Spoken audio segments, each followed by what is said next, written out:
শুভ সন্ধ্যা বন্ধুরা, কেমন আছো সবাই? আজকে সন্ধ্যাবেলায় তোমাদের সাথে চলে এলাম ছোট্ট একটা খুব সুন্দর জিনিস শেয়ার করতে। তোমরা তো জানো আমি সবসময় চেষ্টা করি আমার ঘরের সবকিছু যেন আমার রুমের কালারের সাথে সুন্দরভাবে ম্যাচ করে থাকে।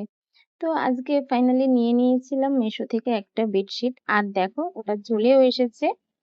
তো ইয়েলো কালারের বেডশিট নিয়েছি আর ভাবলাম তোমাদের সাথে শেয়ার করে নিই। ইয়েলো কালারটা না সত্যি আমার রুমের একটা শান্ত ও উষ্ণ ভাইব এনে দিয়েছে। সত্যি বলছি, বিছানায় দেওয়ার পরে রুমটা এত বেশি ব্রাইট আর গোছানো লাগছিল, কি বলবো যে তোমাদের সাথে শেয়ার না করে থাকতেই পারলাম না। আমি তো এমন জিনিস খুব পছন্দ করি যেটা শুধু সুন্দরই নয়, ঘরের লুকটাকেও কিন্তু একদম বদলে দেয়। তোমাদের কি মনে হচ্ছে? আমার রুমের সাথে এটা মানিয়েছে তো? অবশ্যই কমেন্টে জানিও। আর একটা কথা, সুন্দর একটা রুম থাকলে মনটাও কেমন যেন একটু বেশি ভালো থাকে, তাই না?